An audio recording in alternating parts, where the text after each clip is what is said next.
Hey guys, curdhos from Hostyle Conditioning coming to you from the old facility here in Orleans, and I've got my good buddy Paul Vaillancourt. Thanks, Kurt. How's it going? I'm Paul Vaillancourt, three-time Ontario Strongman and Rescindex.ca athlete from ufgyms.com. Awesome. Paul's got a couple digs out in Renfrew and Arm Prior, and he does similar to what we do in Hostyle Conditioning, and his sport is the Strongman, as you heard him say, and he's pretty damn good at it. And again, like I talked about earlier this week when I sat down with Pat Barnes of bodybuilding, I just want to talk today about, powerlifting, strongman, and bodybuilding, and how all three worlds could, benefit from each other, and instead of trying to be so different and have those opposing camps, if you will, and stuff like that. Really cool story about Paul. When I first met him, he was just a wee lad, if you can believe it now. What do you weigh these days? I'm pushing about 270 now. So, a small 270, and I was over at one of his gyms, I believe it was the Renfrew one, up on the second floor before you moved, and there's a picture on the wall of this bodybuilder guy. And I looked at it, and I look at Paul, I go, do you have a younger brother or a cousin? And he's like, no. I said, who's this? He goes, that's me back in the bodybuilding days. Right. So he was pretty lean and mean, but not a whole hell of a lot of muscle on him and stuff. Looked like a swimmer. You look like a swimmer for sure. And again, it's one of those things where if you look at Paul now, he's thick and he's massive, and it's a testament to the type of training that he does, and he'll expand on that as well too. But the cool part now is, like I talked about with Pat, he's been training with me for about a year and doing the heavier intense training downstairs on Tuesdays, and he's put on 15 to 20 pounds of mass and some crazy thickness through the shoulders and traps, and that's just benching with us once a week with that intense training and just focusing on that big compound exercise, but driving the shit out of it, that kind of stuff. And that's always been my bias on bodybuilding, whereas if they could just work on the heavy intense lifting that it happens in powerlifting and it happens in strongman, the muscle thickness would be crazy. I agree. Actually, while you were kind of doing that spiel, a couple of words that just kept coming back were intensity and compound movements. And I think those are kind of the foundation that every strength athlete, bodybuilder, strongman, or powerlifter should have in their diet.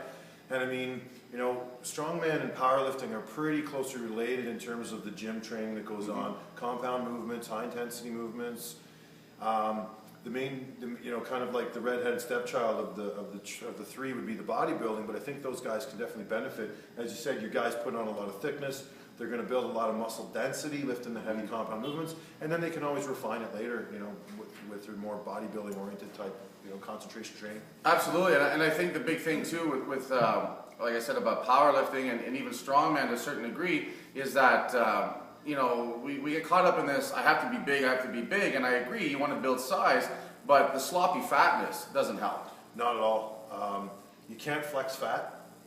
Maybe if you're a powerlifter using the poly gear, it might help you a little bit to have a little more body mass to push against the gear, but at the end of the day, you can't flex fat. And if you put a 275 pound, 10% body fat athlete beside the 275 pound 20% body fat athlete, at the end of the day, you've got a 275 pound lean beast beside a 220 pound fat guy. Absolutely. And the big part of it too is like I was talking about with, what's helped me a lot with my powerlifting this year is working the athleticism, the agility. And if you look at strongman and the medley of different exercises and events you guys do, it's a tremendous amount of athleticism. It's gone way past just being big and burly and strong because you're much more dynamic and moving through so many fields of playing. Absolutely. I think if anybody would be able to pipe up and say athleticism is going to drive success in the sport of strongman, I'm the guy to do that. I'm always the smallest guy. Mm-hmm. I'm definitely not the strongest, but probably one of the most athletic, and athleticism's always carried me through. Couple it with some good heavy training, get stronger, continue to bring up that athleticism at the same time. Success follows. And overall conditioning. I watch some of the workouts you guys do and stuff like that, and it's grueling. The events are, you're going for 100 feet, 100 meters, you're going for 90 seconds max time. I dare a lot of people out there to pick a tough exercise like a clean and press or a squat or a deadlift and pick a challenging weight and do as many reps as they can in 90 seconds. That's a whole different world. Yeah, a lot of people will be laying on their back in a pool of their own sweat and vomit. And I think that's a great thing to take. Is just grab the stopwatch or grab the interval timer and set it to 90 or set it even to 75 seconds and pick something up heavy. And although you might not get 100 reps, you're still gonna get a big workout. you know, the big difference is, like you said, you know, you're not gonna get 100 reps. You know, a lot of people are doing that where they're taking a lightweight and pounding out 90 seconds and stuff, and that's fine. That's some sort of conditioning for sure. But taking a challenging weight and struggling to get 6 to 7 reps in that 90 seconds, where most people would be, you know, would stop after 1 or 2 and rest for 5 to 8 minutes. That typical powerlifting thing that drives me crazy, where they do a set and they're gone for 5 to 10 minutes and stuff. I mean, there's no conditioning athleticism happening with that whatsoever. You're no tougher, you're no fitter, you're no better. If it takes you longer to move more weight, then you haven't gotten any better. In my opinion, your workload capacity has increased. Well, that's just it. Your efficiency and your work capacity is lower. If you're moving more weight, but it takes forever. I mean, then at the end of the day, we always want to move more weight or do more work in less time. Absolutely, and that's, again, even, you know, Paul runs his camps as well, similar to what we do is out here, and I think that's where we get a chance to really see the people that do well, the ones that are pushing themselves as hard as they can with their moves in those 30, 60, 90-second intervals that we often do in our training. But I mean, it goes far beyond taking that 2 and 5 pound dumbbell to the park with you and doing one of those outdoor boot camps.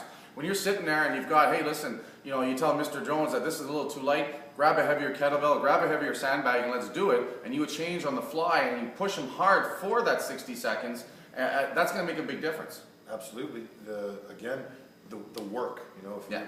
I'm not a math whiz, but I know there's the equation with the work and time and the power output or something along those lines. Yeah. And at the end of the day, if you pick a heavier dumbbell and you do it in the same amount of time, you're working harder. Absolutely. One of the ways I like to do it is I often will calculate my sets, reps, and weight used, and if that comes out to 50, 60,000 pounds, then the next workout, see if I can get 65,000 pounds doing the same exercises, but in the same amount of time or less. And that makes a big difference overall. So it's fantastic.